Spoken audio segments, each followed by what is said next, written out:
இந்த வீடியோவில் டிஎன்பிஎஸ்சி வெளியிட்டுள்ள லேட்டஸ்ட் நோட்டிஃபிகேஷனை பற்றி தான் பார்க்க போகிறோம். அதாவது இந்த கம்பைன்ட் டெக்னிக்கல் சர்வீசஸ் எக்ஸாமினேஷன் நான் இன்டர்வியூ போஸ்ட் டோட்டலாக 654 போஸ்ட் வந்து இதில் கொடுத்துருக்குறாங்க. அப்போ இந்த 654ல் கெமிஸ்ட்ரிக்கு மட்டும் எத்தனை போஸ்ட் இருக்குது அப்படிங்கிறத இந்த வீடியோவில் பார்க்க போகிறோம். எந்தெந்த போஸ்ட்டுக்கு அப்ளை பண்ணலாம், யாரெல்லாம் எலிஜிபிள் அப்படிங்கிறதையும் நம்ம இந்த வீடியோவில் பார்த்துடலாம். அப்போது இந்த எக்ஸாமுக்கான நோட்டிஃபிகேஷன் எப்போ வெளியிட்டிருந்தாங்க அப்படின்னு பார்த்தீங்கன்னா 26/7/2024. அதே போல் last date and time for submission of online application அப்படின்னு பார்த்தீங்கன்னா 24/8/2024, அதாவது ஆகஸ்ட் 24 கடைசி நாள். அதுக்கப்புறமா இந்த கரெக்ஷன் விண்டோ பீரியட் கொடுக்குறாங்க 28 to 30. அந்த நாட்களில் ஏதாவது கரெக்ஷன் இருந்துச்சுன்னா பண்ணிக்கிடலாம். அதுக்கப்புறமா இந்த எக்ஸாமினேஷன் டேட்டு பேப்பர் 1 பேப்பர் 2க்கான எக்ஸாமினேஷன் டேட்டு அண்ட் டைம் அதுவும் கொடுத்துக்கிறாங்க. இந்த பேப்பர் 1க்கான டேட்டு 26/10/2024 9:30 to 12:30 PM. அதுக்கப்புறமா பேப்பர் 2 சப்ஜெக்ட் பேப்பர், அந்தந்த சப்ஜெக்ட் பேப்பர் இருக்கு இல்லையா, அது வந்துட்டு 14/10/2024 to 23/10/2024.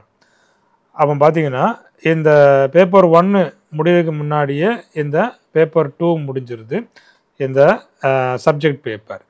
அப்போ இதில் என்னென்ன சப்ஜெக்ட்டுக்கு என்னென்ன கோடு அப்படிங்கிறதையும் இதில் கொடுத்துக்கிறாங்க.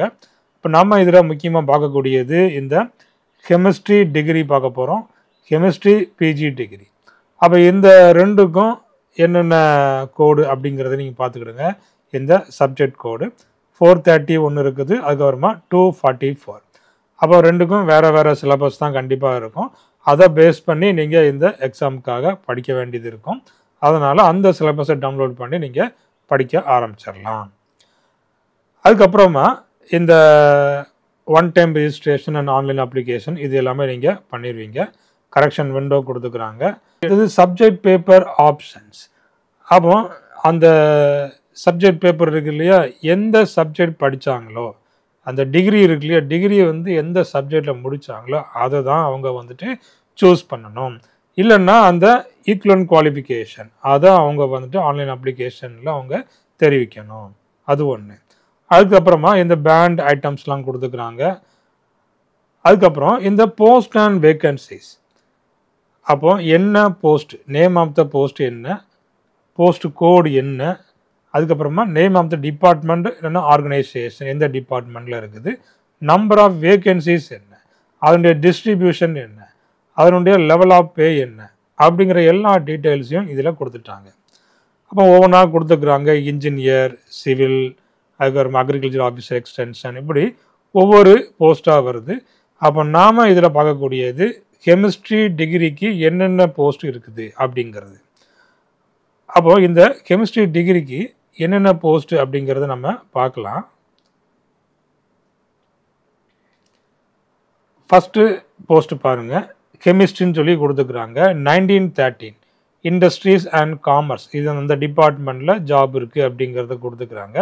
அப்போ இதில் வேக்கன்சி ஒரே ஒரு வேக்கன்சி இருக்குது. அதுக்கப்புறமா கியூரேட்டர் கெமிக்கல் கன்சர்வேஷன், அப்போ 21-27 அதுவும் வந்து லேட்டராக இந்த டிஸ்ட்ரிபியூஷன் லேட்டராக சொல்லியிருக்கிறாங்க.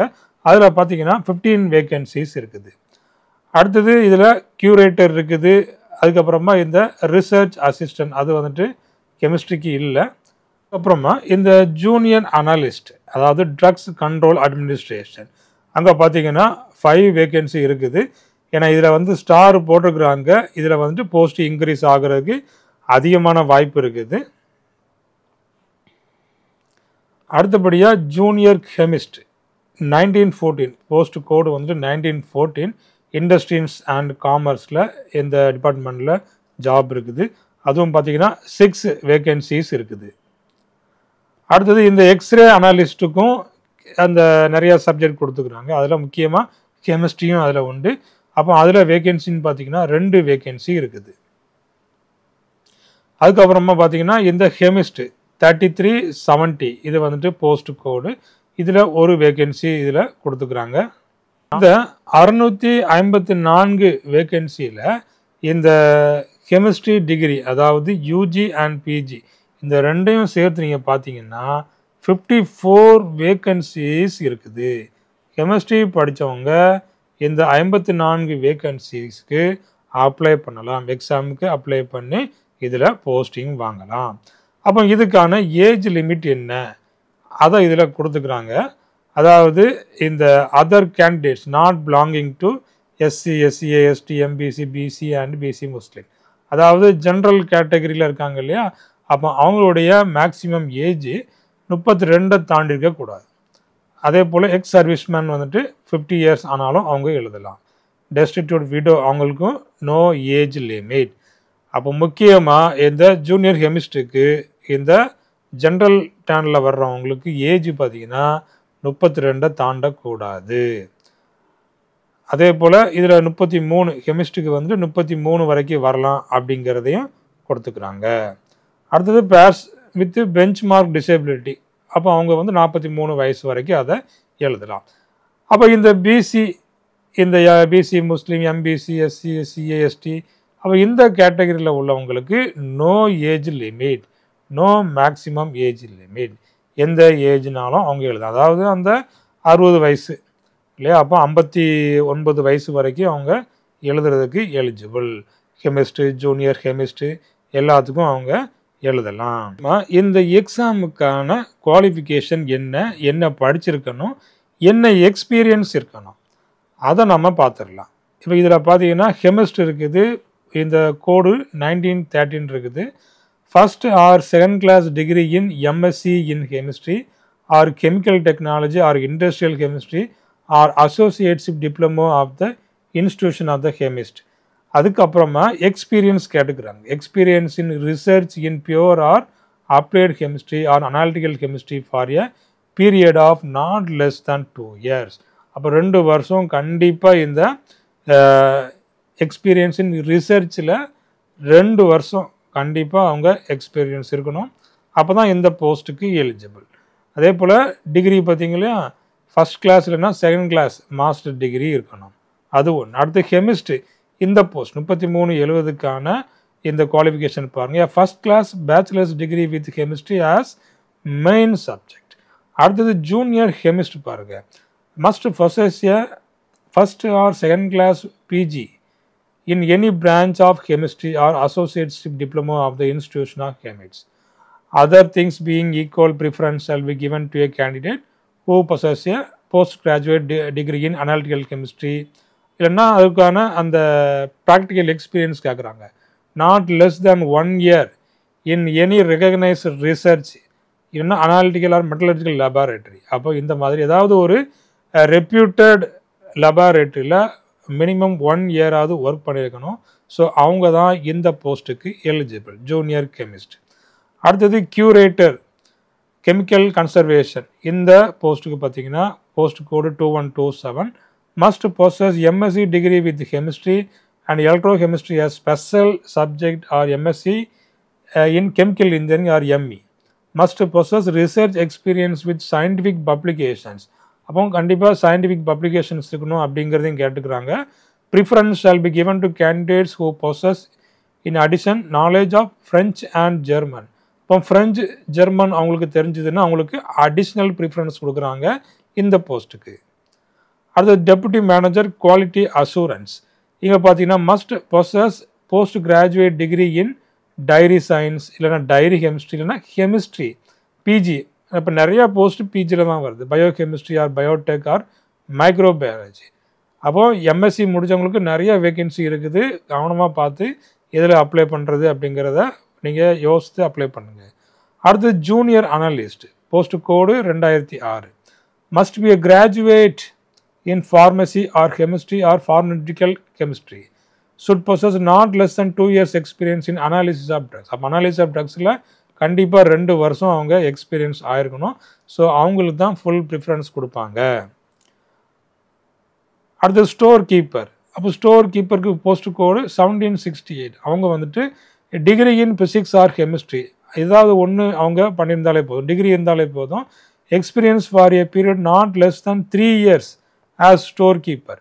அப்போ 3 வருஷம் ஏதாவது ரெப்யூட்டட் ஃபேம் இல்லைன்னா கவர்மெண்ட் இன்ஸ்டிடியூஷனில் 3 வருஷம் ஒர்க் பண்ணியிருந்தாங்கன்னா இந்த ஸ்டோர் கீப்பர் போஸ்ட்டுக்கு அவங்க எலிஜிபிள். அடுத்து X ray analyst, BSc chemistry from a recognised university இல்லைன்னா இன்ஸ்டியூட். அப்போ இந்த டிகிரி பிஎஸ்சி கெமிஸ்ட்ரி டிகிரி இருந்தாலே போதும் அவங்க எக்ஸ்ரே அனாலிஸ்ட் போஸ்ட்டுக்கு அப்ளை பண்ணலாம். அப்போ பார்த்தீங்கன்னா இவ்வளவு போஸ்ட் இருக்குது. இந்த பிஎஸ்சி கெமிஸ்ட்ரி இல்லைன்னா எம்எஸ்சி கெமிஸ்ட்ரி முடிச்சிருந்தாலே போதும். டோட்டலாக இவங்க வந்துட்டு 54 போஸ்ட்டுக்கு அப்ளை பண்ணுறதுக்கு எலிஜிபிள். சரிங்களா? இப்போ 654ல் 54 போஸ்ட்டு இந்த கெமிஸ்ட்ரிக்கு மட்டும் அவைலபிளாக இருக்குது. அதனால் கண்டிப்பாக இந்த எக்ஸாமுக்காக அப்ளை பண்ணிடுங்க. சப்போர்ட்டிங் டாக்குமெண்ட்ஸ் இதெல்லாம் வரிசையாக ஒவ்வொன்றா கொடுத்துக்கிறாங்க. ஸோ அது எல்லாத்தையும் நீங்கள் அந்த ஆன்லைன் அப்ளிகேஷனில் உங்களுக்கு கண்டிப்பாக அப்ளை பண்ண வேண்டியது வரும். அதுக்கப்புறமா ஈக்குவலன்ஸ் ஆஃப் குவாலிஃபிகேஷன், ஸோ அதுவும் கண்டிப்பாக அவங்க வந்துட்டு அப்லோட் பண்ணணும். அது very very important. Name of the post கொடுத்துக்கிறாங்க. ஸ்டாண்டர்ட் ஆஃப் விஷன், அப்போ ஒரு சில போஸ்ட்டுக்கு வந்துட்டு இந்த கண் பார்வை கொஞ்சம் கம்மியாக உள்ளவங்க வந்துட்டு அப்ளை பண்ண முடியாது அப்படிங்கிறத கொடுத்துக்கிறாங்க. அது இதில் நீங்கள் பார்த்துக்கிடலாம். ஸ்டாண்டர்ட் 2 ஆர் பெட்டர் இல்லை standard 2 are better colour blindness will be a disqualification. அப்போ ஒரு சில குறிப்பிட்ட போஸ்ட்டுக்கு அவங்க வந்து டிஸ்குவாலிஃபைடு ஆகுறாங்க. இதுலேயும் வந்து டிஸ்குவாலிஃபிகேஷன் கொடுத்துக்கிறாங்க. ஸ்டாண்டர்ட் 3 ஆர் பெட்டர் இதில் உள்ள போஸ்ட்டுக்கு அவங்கள வந்து எலிஜிபிள் அப்படிங்கிறதையும் கொடுத்துக்கிறாங்க.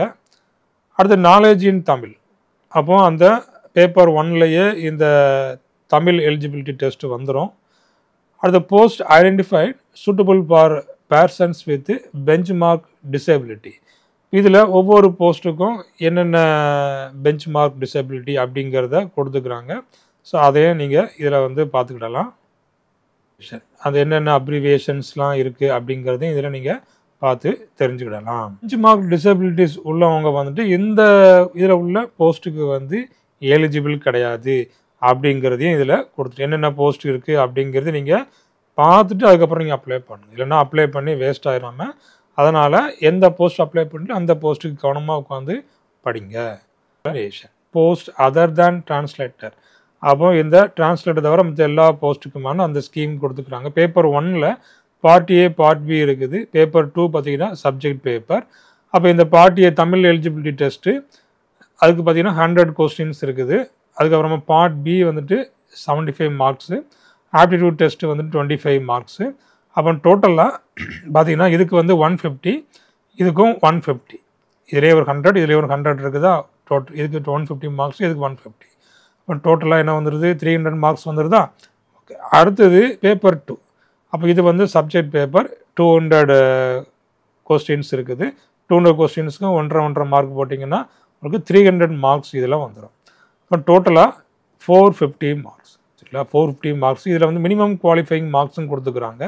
இந்த எஸ்சி எஸ்சி எம்பிசி பிசிக்கு பார்த்தீங்கன்னா 60 மார்க்ஸ் எடுத்தாலே அவங்க வந்து குவாலிஃபைடு. இதில் வந்து 135 மார்க்ஸ் எடுத்தால் அவங்க வந்துட்டு இதில் குவாலிஃபைடு மார்க்ஸ் எடுக்கணும். அதே போல் இதில் 180 மார்க்ஸ் எடுத்தால் தான் அவங்க வந்து எலிஜிபிள் மினிமம் குவாலிஃபைடாக ஆவாங்க. இது எல்லாமே ஆப்ஜெக்டிவ் டைப் தான். மோட் ஆஃப் எக்ஸாமினேஷன் ஓஎம்ஆர் சீட்டில் தான் நடக்குது. அதுக்கப்புறமா இந்த பேப்பர் 2 வந்துட்டு சிபிடி அப்படிங்கிறத கொடுத்துக்கிறாங்க. அப்போ அது வந்துட்டு கம்ப்யூட்டர் பேஸ்டு டெஸ்ட்டு. இந்த சிபிடி அப்படிங்கிறது கம்ப்யூட்டர் பேஸ்டு டெஸ்ட்டு அப்படிங்கிறதையும் சொல்லிட்டாங்க. பேப்பர் 2 சப்ஜெக்ட் பேப்பர் அதுவும் இதில் கொடுத்துக்கிறாங்க. அதாவது என்ன கோடு அப்படிங்கிறத கொடுத்துக்கிறாங்க. Post code, name of the post code அப்படிங்கிறத இதில் கொடுத்துக்கிறாங்க. கோடு 244 ஒன்று இருக்குது, 430, 244. அதில் வந்துட்டு இந்த பிஜி டிகிரி, இது வந்து டிகிரி, இது வந்துட்டு பிஜி டிகிரி. அப்போ இந்த கொஸ்டின் பேப்பர் எப்படி இருக்கும் அப்படின்னு பார்த்தீங்கன்னா போத்து இங்கிலீஷ் அண்ட் தமிழில் உங்களுக்கு இதில் வந்துடும்.